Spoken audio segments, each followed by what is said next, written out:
Welcome back to the ICA podcast. I'm Steve Prines, the course author and instructor for our home inspection training program.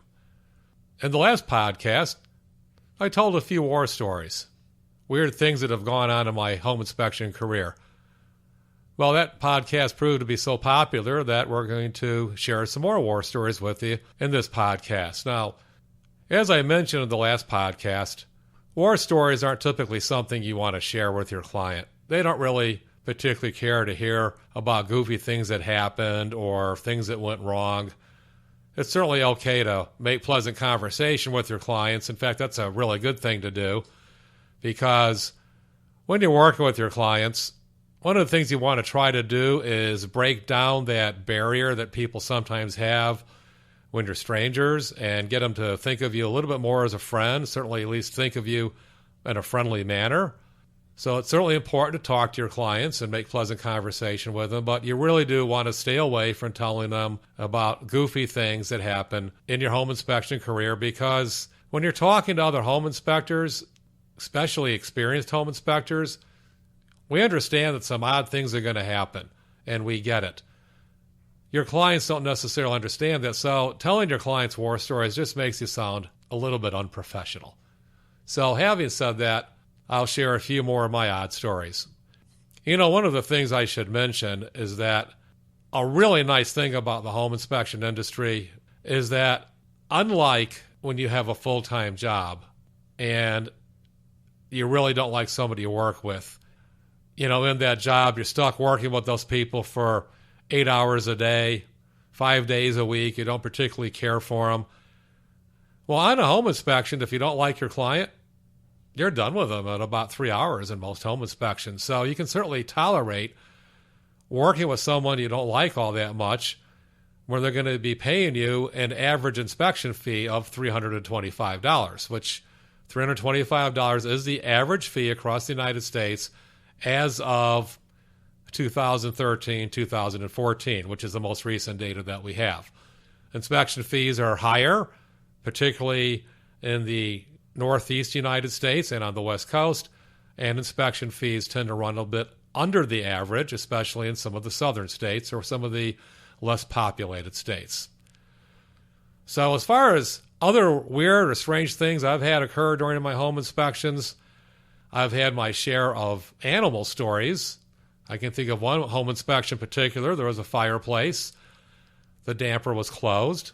The client was asking, hey, how's that fireplace look? And I said, well, absolutely, we're going to check it. That's all part of the home inspection. Why don't you lean down here with me and I'll show you where the damper handle is. So the client got down on his knees and we looked up into the firebox. Now, this was a big masonry fireplace. Full brick fireplace around, beautiful oak mantle, really nice deep firebox. So it's pretty easy to look into. Big metal damper up at the top with a handle that extended down. So I showed the client where the handle is, and I said, all you have to do is simply lift this handle and this damper will open. Now, if you're not experienced with fireplaces, dampers do open in different ways, but this one just had a big handle on it. So I grabbed the handle and it kind of moved, and I could have sworn something pushed it back down. But it was just my imagination, I thought. And I looked over the client. He didn't seem to really notice anything. So I tried to lift it up again. And then something definitely pushed it back down. So I was getting the damper open slightly. Somebody or something was closing the damper. And then the client happened to notice it when I tried it that second time. The client said, is that damper not opening? Is it stuck on something? And I said, well, it might be stuck on something. Now, I didn't want to tell the client I suspected there might be animals in the fireplace, and I wanted to investigate it a little bit further. I figured if I was careful and didn't open the damper all the way, they weren't going to run in the house or anything. So I just said to the client, well, we'll try it one more time. And I grabbed that damper handle and gave it a pretty firm jerk. And I got that damper open 3 or 4 inches, and all of a sudden, I saw 2 eyes looking at me and a big paw grabbed the top of that damper and held on to it. So I knew we had a very big raccoon, at least one raccoon, if not more, in that fireplace. So the client saw the eyes because I was shining my flashlight up in there. The raccoon's eyes showed up very brightly. So the client said, is that an animal up there? I said, well, it is a raccoon, I'm pretty sure. So the client jumps up, almost hits his head on the mantle. I thought for sure he was going to get stitches, but he just missed the mantle, and he goes running out of the room. And I'm trying not to laugh because I really wasn't too worried about the raccoon getting into the house because I didn't have the damper open all that far. I can hear the guy running outside telling his wife or somebody that, oh my God, there's raccoons in this house. Well, they weren't in the house. They're only in the fireplace up at the smoke shelf. So I tried to close the damper, and that raccoon didn't want to let go. So we had a little bit of a fight, and I finally did get the raccoon to let go of the damper. I got the damper closed, went outside, calmed the client down, and as it turns out, he was talking to his wife. I guess she was out in the yard looking at the landscaping or something. It really seemed like they were about to back out of the deal just because of that. But I assured them it's not a big deal. They could get a wildlife guy to come in, get the raccoons out of there. And it turns out that they bought the house, and as far as I know, they lived in the house for quite a few years. So I have quite a few animal stories like that, and that's a fairly common thing for home inspectors to encounter animals in fireplaces when they don't have screens at the top. And in certain areas of the country, now I'm in the Midwest, I'm in the Chicago area, so this isn't really an issue for me, but some of my friends that work in the Southwest United States, I guess it's pretty common for them. A lot of houses out there have crawl spaces, and they'll open the exterior crawl space hatch, and they'll make a lot of noise. And fairly often, rattlesnakes will come out of the crawl space, or at least rattlesnakes will get themselves out of the way so they are not cornered or surprised when the inspector goes into the crawl space. One time I was doing a very expensive home in Oak Brook, which is a western suburb of Chicago. It's a very tony suburb. Lots of people with money, lots of very, very large homes in Oak Brook. So I'm doing this exceptionally large, beautiful home. I go up in the attic. Nothing really seemed to miss. I did see a squirrel. Not a big deal to me. So I come down out of the attic, and the client's there. Now, the real estate agent is also standing there. In the Chicago area, real estate agents are typically at the home inspections. That's uncommon in other parts of the United States, but in the Chicago area, for various reasons, real estate agents are typically at the home inspection. So that's common for us. So the client's there, the real estate agent's there, and this is the selling agent. And it's not an agent that referred me for the home inspection. It's an agent I didn't know. The client had gotten our referral from somebody else. So I come down off the ladder. The client says, well, how's everything up in the attic? I said, really, attic's fine. I did, however, notice a squirrel up in the attic. And the client says, a squirrel? And the agent looks at me, doesn't say anything. I said, yeah, it's a big, healthy orange squirrel. Doesn't look like it's causing any damage. And without missing a beat, the agent says, well, the squirrel ought to be healthy. This is Oak Brook, after all. Now, I didn't know if the agent was kidding or not because I've never worked with this agent. So, I don't know. To this day, I have no idea if she was kidding or not. But I guess they do have healthy squirrels in Oak Brook. I'm sure there's some scrawny ones too. I just didn't happen to see any. Now, one of the most interesting inspections I've done had nothing to do with animals. It had to do with a couple of guys that worked together at the same place. One of these guys was getting divorced. The other guy was getting married. The guy that was getting divorced had a larger home. The guy that was getting married had a smaller home. So they decided to trade houses. Literally, they were trading houses. Now, I would imagine there was also some money exchanged because certainly the larger home was worth more than the smaller home. They were only 3 or 4 blocks apart from each other, so almost the same neighborhood. But if money was exchanged, I wasn't privy to that. But they were literally trading houses, and it was a very pleasant inspection. We started at the larger house. Both the clients were there because one was the buyer and one was the seller. We went through the larger house. I went over the report with both of them at the same time. We drove over to the smaller house, and again, both gentlemen were there, went through the inspection, went through the report with them. Then they bought me lunch. I didn't have another inspection right after that. Very, very pleasant inspection. And I've got to say that some of the most pleasant home inspections I've ever done were the so-called FSBOs, FSBO. That stands for sale by owner, commonly known as a FSBO. I remember one in particular.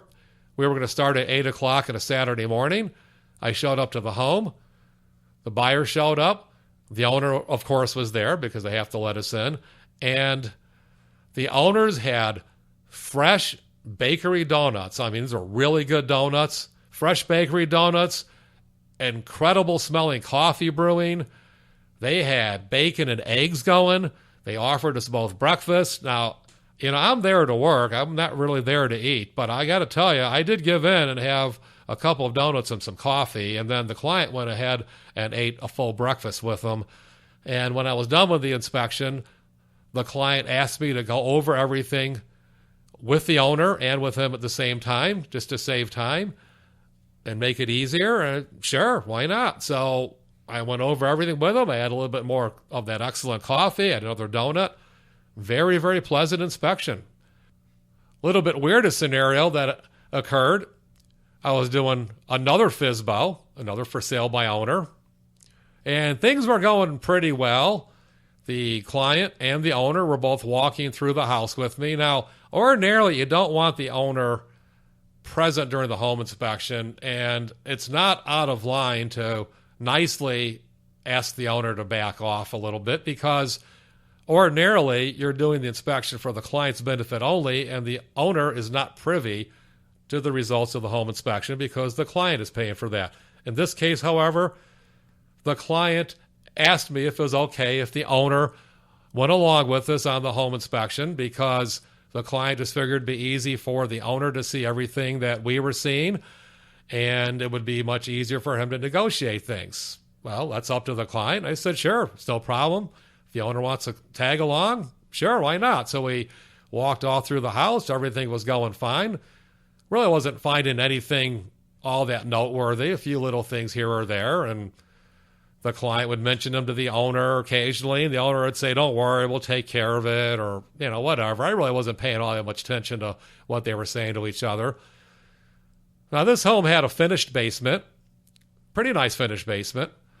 So we go down to this finished basement, we're checking things out, and in one corner, not in a closet or anything, but just right in the corner of the finished basement, was a sump pump. And there actually was carpet on the floor. It was a very low pile carpet, sort of an indoor-outdoor type carpet, but they've carpeted right up around the opening or the pit for the sump, and they just kind of set the sump pump pit lid right on top of that carpeting. Well, okay, I guess. I was kind of concerned about mildew in the carpet, but it didn't seem especially damp there. So I lifted the lid, I checked the sump pump, I tested it by lifting the float, which is safe to do as long as the float's not down in water. Now, ordinarily, you could test it even if the float was in water, but there's always a chance that if something is wrong electrically, the water could be energized. So for safety reasons, you don't really want to put your hand in the water to lift the float. So on this one, I lifted the float. Sump pump worked fine. I put the lid back on, and I was, as far as I was concerned, I was done with it. I was going to move on. Well, at this point, the client looks at the discharge pipe, which is running vertical from the pit up near the wall, and then it went up above a suspended ceiling. It was cut through the suspended ceiling tile, and you couldn't see where it went after that. So the client grabs a hold of this vertical pipe and says, I wonder where this pipe goes. I wonder if it's tight. I wonder if it's connected properly, and starts to shake the pipe. And before I could say to him, that's not a good idea, the sump pump kicked on. And as the sump pump kicked on, the pipe had dislodged itself above the ceiling, also causing it to move a ceiling tile. So, like, all at the same time, this client grabs this pipe, the pipe shifts over 6 or 8 inches, knocking the ceiling tile loose and partially falling out of the grid. Sump pump starts, so it is pumping water out of this dislodged pipe up into the joists above, all over the suspended ceiling grid, pouring back down onto the floor. I'm trying to reach over to yank the cord out of the wall, and at the same time, the owner I'm not sure if he was trying to grab the client, the pipe, or the cord, but the three of us just basically collide all at once in the area of the sump pump. As I'm reaching for the cord, the owner's grabbing somebody, and the client's standing there confused. So I managed to get the sump pump unplugged. Water is all over the place. It is dripping from the ceiling joists up above. Several ceiling tiles are soaked. Absolutely, they're ruined. They're going to have to be replaced. There's water all over this indoor carpet. The water didn't smell great because it's not sewage water, but it's water that was in the drain tiles around the perimeter footings. It didn't smell great. So what used to be a clean basement now didn't smell so good. And the owner and the client proceeded to get into this heavy argument about who was going to fix what, who was going to pay for it, at which point the client decides he doesn't even want to buy the house. He stomps out of the house. I haven't been paid. The owner's looking at me, and I just looked at the owner and said, I am sorry, sir, but I didn't touch the thing. You know what happened. You saw it. He looks at me. It looked like he's about to start yelling. Then he kind of backs, yeah, you're right. And he runs outside to grab the client, and then they proceed to argue more on the front lawn. Since I was almost done with the home inspection, I just decided to go ahead and finish up things, and I checked the electric panel and the furnace, the water heater. It's all I had left, so I was only down there about another 10 minutes. I went outside. They'd calmed down. I really don't know what details they'd worked out, who was going to fix what, but the client did end up paying me, and I gave him the report, and I was just glad to be out of there. So certainly one of the stranger home inspections I'd done, certainly at the end. In the beginning and the middle of a home inspection were pretty normal, but that end was pretty weird and pretty uncomfortable. But you know what? That's what makes the home inspection profession so interesting. You really don't know what you're going to expect. Sometimes you go in houses in excellent neighborhoods, and they are so disgusting inside that you really pretty much want to burn your clothes when you get home. And sometimes you go in neighborhoods that you just know from experience are not the best neighborhoods, and the home is just really nice and clean.